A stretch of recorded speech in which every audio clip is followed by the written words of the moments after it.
Hello বন্ধুরা, আজকে আমরা ঘুরতে যাব সৌরজগতে।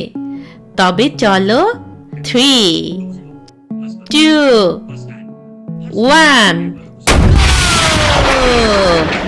বন্ধুরা, আমাদের সৌরজগতে রয়েছে 8টি গ্রহ, যারা প্রতিনিয়ত সূর্যের চারপাশে ঘুরতে থাকে। সৌরজগতের সবচেয়ে ছোট গ্রহ হলো বুধ বা মার্কারি। এটি সূর্যের সবচেয়ে কাছের গ্রহ। এটি দিনে ভীষণ গরম আর রাতে খুব ঠান্ডা থাকে। এবার দেখো শুক্র গ্রহ বা ভেনাস। এটা আকাশের সবচেয়ে উজ্জ্বল তারা, যাকে আমরা বলি শুকতারা। কিন্তু শুক্রে এত গরম যে সেখানে কেউ থাকতে পারে না। এই যে আমাদের সুন্দর পৃথিবী বা আর্থ, আমরা এখানেই থাকি। পৃথিবীর 70% পানিতে ঢাকা, সেজন্য পৃথিবীকে নীল গ্রহ বলা হয়। এটাই একমাত্র গ্রহ যেখানে প্রাণীর বিকাশ ঘটেছে। চতুর্থ গ্রহ হলো মঙ্গল গ্রহ বা মার্স।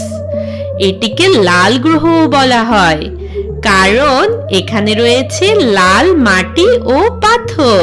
বন্ধুরা, সৌরজগতের পঞ্চম ও সবচেয়ে বড় গ্রহ হলো বৃহস্পতি বা জুপিটার।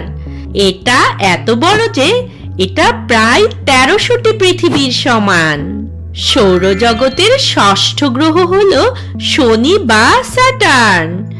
এই হলদে রঙের গ্রহের চারপাশে রিংস রয়েছে, যেগুলো বরফ ও পাথর দিয়ে তৈরি। বন্ধুরা, সৌরজগতের সপ্তম গ্রহ হলো ইউরেনাস।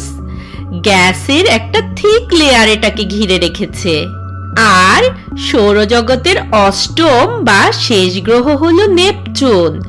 এটি সূর্য থেকে সবচেয়ে দূরে। এখানে সব সময় ঠান্ডা বাতাসের ঝড় হতে থাকে।